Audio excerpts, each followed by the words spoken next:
Okay, next time we do that, just don't even mention P's and B's. We just need to kill it completely. Oh, you want to just kill it? We need to come up with our own thing. Our own jaunty tune. Cloud9, sporting the order side. Enemy Esports, well, they'll be on Chaos. That'll be giving Awesome to the Max the counter pick option. If they elect to go it. If they do. Most teams have been electing to do the counter pick in solo lane, but a few times it hasn't gone that way. Doesn't really seem like it's more or less the fact that every team just has an insanely strong solo laner. Yeah, like, across the board, North American solo laners have improved so much. Where last season, especially the beginning, before Divios really came to his full self, it was all about the European solos. For sure. NQ, Game Hunter, Sayo when he made the transition, the top solo laners, Azalea as well, all in Europe. Now North America, they have these upcoming stars in Awesome to the Max. Well, taking a look at the bans here, it was Athena and Isis for Cloud9, Sylvanas and Geb on the side of Enemy Esports, trying to shred away everything they can from the birthday boy, Jeff Hinla. Happy birthday, my friend. As Giannis will be the first pick, Sobek and Thor locked in. So Sobek could be going into the solo lane, could be a support. He's very strong at both. Sobek?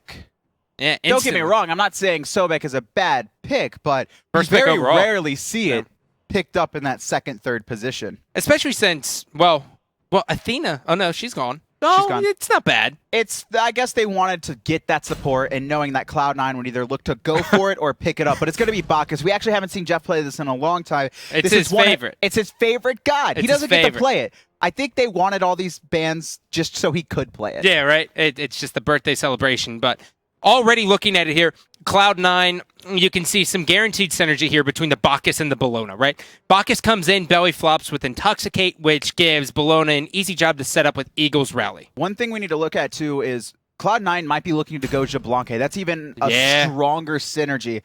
The fact that Bacchus is Intoxicate means you can't stop moving, synergizes very well with Darkest of Nights. Jablanque ults, and if you're still moving when it goes off, you're stunned. So we could look to see and Enemy smartly bans that away. They recognize that.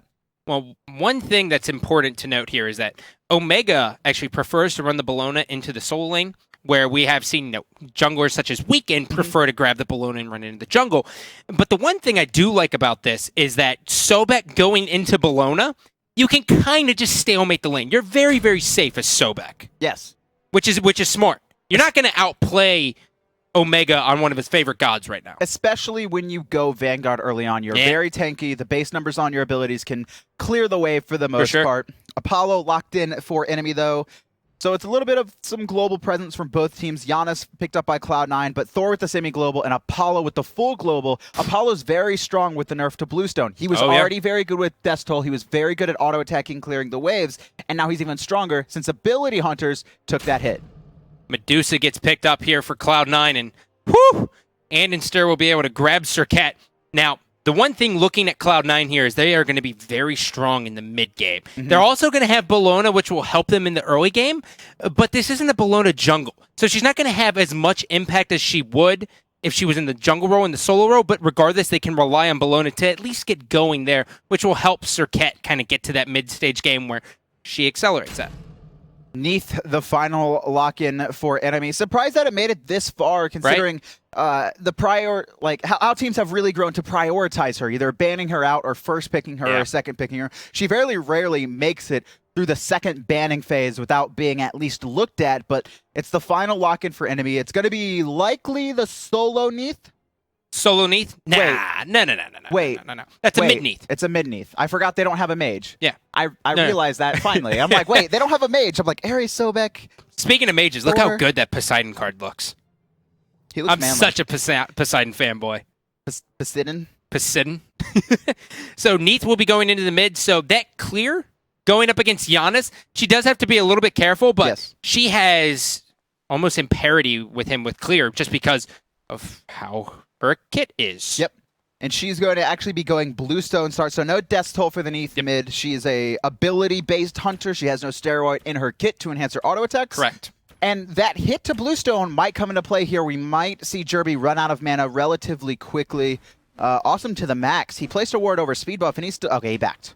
I thought he was just sitting there looking to pick someone off, but he's going to back in. He was just dropping it, let him get some information down at the beginning. They want to know if they're getting invaded, basically. Oh, so here's one thing that I wanted to bring up after watching yesterday's game. The transcendence rush we're seeing out of Hunters here. I read a little thing on Reddit about the kind of the deviations between it. Builds. Yeah, well, I got into the math, and then I was like, okay, I'm done. Right. So I do want to talk about this, because I was talking with Peckies and Hinduman about it during your last cast, because I'm not the biggest fan of this, but they really like it. Okay. Math-wise, Transcendence is going to give you a bigger power spike. Basically, when you finish it, you're going to be hitting harder than the other Hunter. Exactly. Even when he finishes his stacking items. All right. Once the stacking items are completed, though, you're going to be swinging harder with Devos or Heartseeker, because of you're basically spending 300-400 less gold. You're going to be able to buy other items. But the important thing there, look at the potions Barracuda and Barracuda's going to have. He's going to have 3 health. Yeah. He's going to be able to take poke and push out the enemy Hunter, looking for early rotations as a team. Yeah, whereas VDM only has 1 potion. And it's a mana potion. Yeah, not a health potion at all, which is a little bit curious. But at the end of the day, you know, if you're going to be spamming the abilities, which you're going to have to versus Barracuda, since he's going to be running the Medusa, probably definitely worth, as we will see Omega just go ahead and clear. And they shove this lane up so fast, and Anderson hits this rotation, and I think Omega is going to be joining him, possibly going for the back camps. I thought he was as well, but he's just too slow. They would have to clear that lane instantly to warrant him rotating. Stealth playing Giannis here, loving the mobility on this god. And at the beginning of Season 2, everyone's like, oh, well, you know, we don't really like Giannis. And then they realized, oh, yeah, he's pretty damn strong. And now you will see them go for the back Harpies, and Thor is nowhere to be found. He is still in lane. He was preoccupied there with the Bologna. Omega doing an amazing job, and Jerby trying to strip away the back Harpies. That's important. It's small, but Spirit Arrow is on cooldown. He's not going to be able to clear this wave as quickly, and Anister and Stealth might get the wave even further ahead. Yeah, there it is. Yeah, it gets shoved up. And, you know, one of the better things about Giannis is that situation when you steal the back Harpies and you're coming back into lane, you have kind of a death trap right there in that little narrow passageway. So you just throw a portal and you're like, oh, hey, by the way, I'm here. What's up? And like I said, it was small, but he used Spirit Arrow. He wasn't able to clear the wave efficiently, and Anitzer recognized that and was able to quickly quickly take the other back Harpies. That's really, really big. So already the experience lead is definitely in favor here of Cloud9, as Anitzer's already level 5. At 2 minutes. And Anitzer, he's just no joke anymore. I mean, anymore. I'm just saying, I always forget about Anitzer, and then I watch him, and then I'm like, oh my god, you're God. Right? Like, basically. Like yesterday, like Garz, I was like, okay, I'm definitely not worthy of watching you. And then now I'm like, okay, Anitzer, yeah, you're definitely.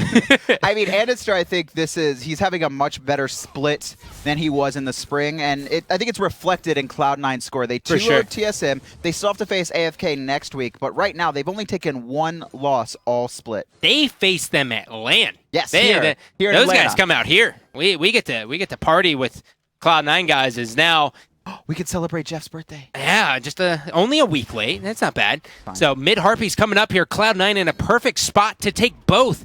We will see enemy esports Chris Pocket rotate for the left side. Air, though. Thor takes to the sky. Jeff Hindla going for it here. Hand of the gods not used, as now Flying Renar is going to be there. The Barracuda's in a good position. Through space and time will hit. Jeff Hindla trying to get there. He's not able to do so. Barracuda picks up 1. The chariot has been called. And now in comes crashing down his VDM, as now Eagles Rally will hit. Chris Pocket trying to run away. It's not enough, though, as he still manages to get taken down by Omega. Vedium, he's getting low too. Barracuda actually dashes into the middle of 3. Jerby's going to pick up that kill as Vedium escapes, but now at 3 versus 2, can Cloud9 find any more kills? And it looks like they can. Threshold OP. Anitzer finds the final. He actually jumps forward. He's like, Vedium, did you stay? Yeah. He didn't, though. So let's just go ahead and talk about this threshold placement from Stealth. That secured the kill 100%. I want to go back a step. Stealth should have died. Stealth should have died that fight. We saw Awesome to the Max rotate under an ult. And for those who don't know, Soba can actually activate his ult early, but for a lessened damage. Yep. Which didn't really matter considering Stealth had about 100 health. Awesome to the Max holds it for more damage, trying to hit multiple players, and Stealth did just what he just did there. He portaled to safety. Yep.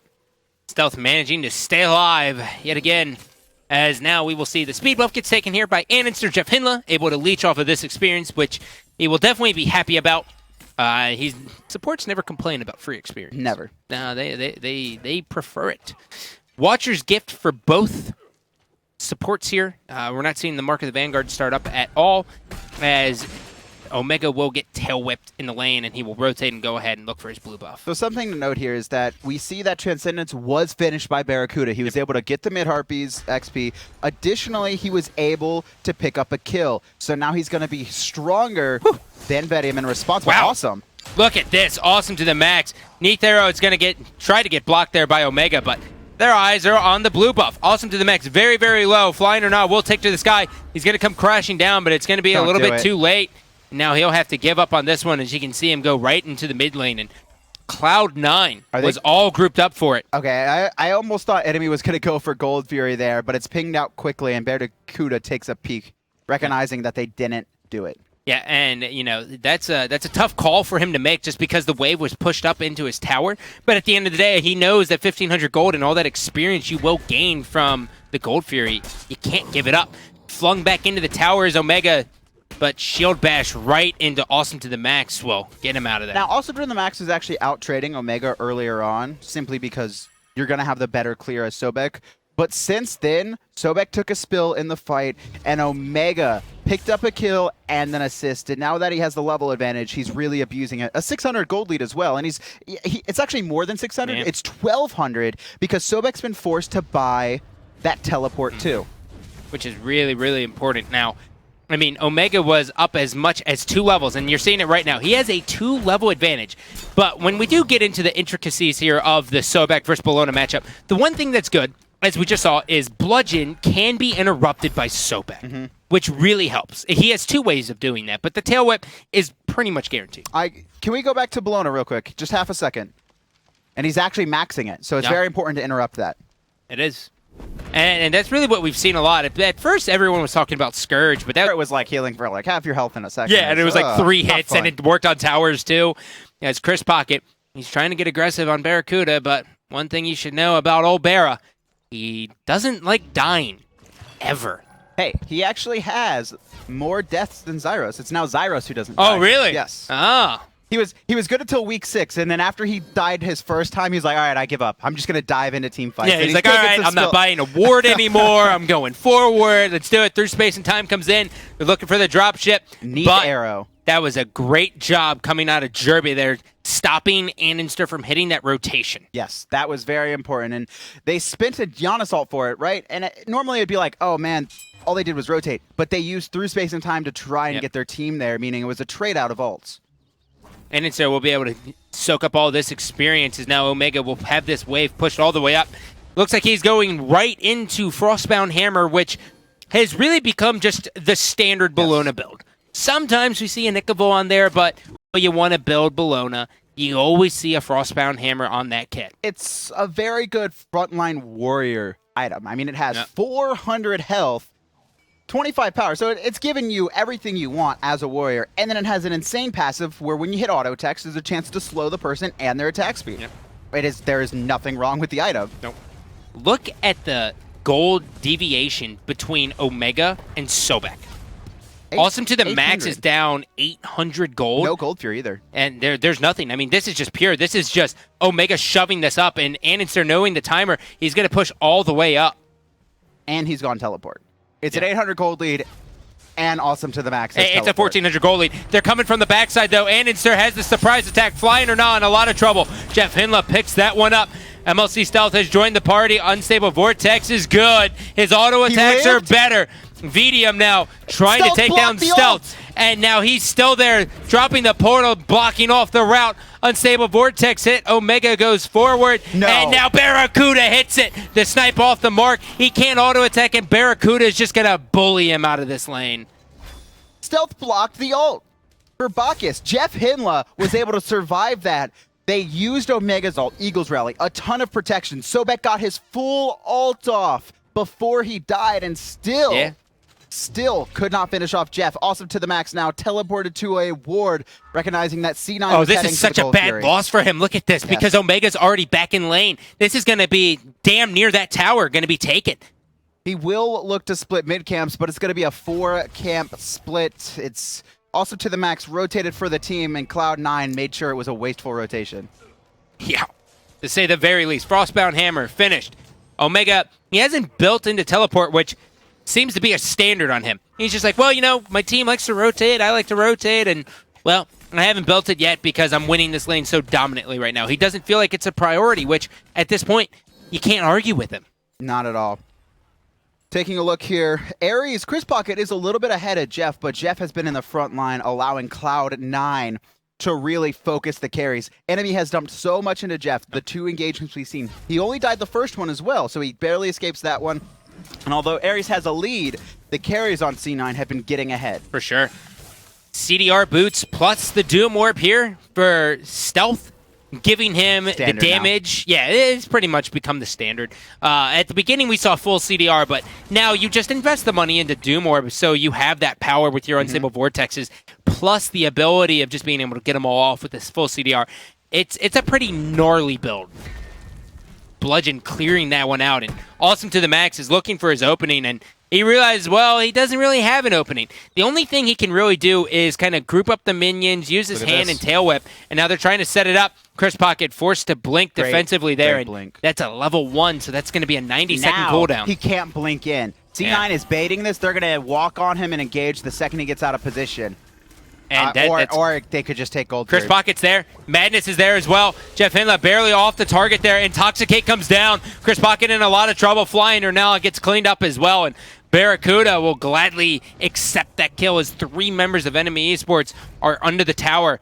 As Stealth will throw out the Unstable Vortex and Insurs lingering on the backside. They're getting double pinched. They don't even realize that. Awesome to the Max. Oh, God. He's got to pull Omega He's in trouble. into the team and Cloud9. Tail whip was good. The Mez was a little bit better. Great job from Vidium, but he is going to be taken out by the poison of Andenster. Awesome to the Max, getting body blocked by Jeff, the Sex Hinla, ladies and gentlemen. I'm crying. That is an amazing play. That was the perfect body block where Awesome to the Max could actually not move anywhere. I know. And then just as his pluck was coming off cooldown, Stealth portals him through the ground and then finishes him off with the Unstable Vortex. 12 minutes, 2 Tier 1 towers are gone. There have been 13 kills on the board, 11 of which are Cloud9. The charts read 12,000 experience at 12 minutes. Great googly moogly. I mean, this is kind of how we expected, but Enemy, they have breaths of very good games, even against top teams early on, but they haven't been able to form anything. You take a look at the gold is one thing, but the experience is the key. 4 levels on solo, 3 in jungle, 3 in mid, and then 3 on support. Stealth now going to go ahead and clear this one out as Omega is still sitting there with 3/4 of the tower health still up, but he has no real urgency of doing it. He's just going for a counter build on him. He has a 2K gold lead. Oh, 2,200. Oh, no. Omega has been everywhere, and Flying or not, he's likely to fall here if the auto attack comes through. Yeah, now the poison will take him out alone. Last breath will finish that. Cloud9 is showing why they are currently the best team in North America, arguing AFK. Outside of AFK. Yeah, I mean, well, we have the pleasure of seeing that at the final day here of the SPL. Final game, final match, charity stream, all of the good things in life in one setting. Cloud9, you know, it's a much different team than we saw in the spring split, and I don't know really what's changed besides maybe just getting a little bit more. I think them not making LAN might have been one of the best things to happen to them. For sure. They recognized they won Worlds, they had the hangover, and they recognized. But even still, man, a hangover or not, I mean, they won $250,000 and are the SWC World Champions. No one across any esports team ever wins back-to-back championships because everyone always gets lazy. This is the first time that I think Cloud9 is the favorited team. Yeah. Because even going into SWC, Team Solo Mid was favorited over them. Yeah. Their sister team was favorited over them. Stealth looks like a DC. We'll probably see a pause coming out here. Yeah, so Stealth DCs, we'll get the pause coming back. They were the favorited team, TSM was, over C9 going in. And even during the spring split, and I said it too, I was like, first week, I was like, I am not giving Cloud9 a 2-0. They're coming off as world champions, but I think Team Solo Mid, they're too good online. This split, they are the favorite. They 2-0 TSM. They are the favorites in North America. They are, for sure. Cloud9 definitely, well, they found what was missing, and One thing we will look at here because, well, it's pretty intriguing, is the fact that Jeff Hinla has rushed a mid-Guardian male. Why? Well, he's going against 2 hunters. It's 2 hunters, and it's the fact that, honestly, Thor's auto attacks do chunk you. They do. Early on. They swing pretty hard, especially with his passive, giving him 15 power for all enemies around him, up to 45. He's hitting harder than anyone else with auto attacks. Slow him down there, giving him health as well. Jeff Hinla always reinventing the wheel here. Stealth. Stealth going to be in a lot of trouble here. He's forced to beads, but he's caught. He could die before he gets his ult off, and Fly It or Not will get that pick. Stealth getting a little bit too aggressive with his lead there. Well, Cloud9's just been in the jungle of enemy esports saying, fight us. I dare you. Yeah, and they even stole that red away. I mean, probably not worth Stealth dying, but they still threw it away. It happens. Now, checking in on the build here of Barracuda, Transcendence in the Aussie, and now he will be going into Executioner. Yeah, this is if you're going this is the standard build. Maths out to be very efficient. You go the Transcendence, it doesn't have attack speed, doesn't have pin, but it gives you power. Aussie fills that gap, and then Executioner finishes. So when we look at these two builds, does VDM have the ability to trade with him right now, or not now because he's behind? If he had Ickflaw online before that Executioner was there, he'd be able to out-trade Barracuda, especially since he's stacked up. But now he's just so far behind in gold, he can't do anything. So now so Transcendence, the ability of it, and obviously you just can use more abilities, right? In lane. Are we going to be seeing that more out of Neaths? Likely. I think there's a couple gods that really spam abilities because it gives you MP5 that are going to utilize it. It's going to be the Medusas, the Neath, anyone who wants to spam their ability as much as they can when it's off cooldown. Well, Stealth making sure to be a part of every single camp he can. Gold Fury has been started up, Austin to the max. He's moving his way in there. He's looking for the pluck. Cloud9 secures it. The blink in from Chris Pocket's good. The Eagles rallies a little bit better. Chris Pocket waiting on his team. And now Omega is just swinging for the fences. He takes out one. And now we see Annenster clean up. Oh, God. This is bad. Yeah, Omega kicking up the double kill. Vedium's he'll probably live, but just he got barely. That crit. Crits coming through. Awesome to the max. Look at that Threshold. Look at that get slow. The flock off. Belly flop gonna miss, but the belch of the gods. Jeff Hinla secures a kill. Give the support some love sometime. Jeff, the sex is 2, 1, and 8. Stealth he just was going for everything. Stealth and I actually won our first law event. I don't know what I'm trying to say. What are you trying to say? please break this down for me. My mind blanked.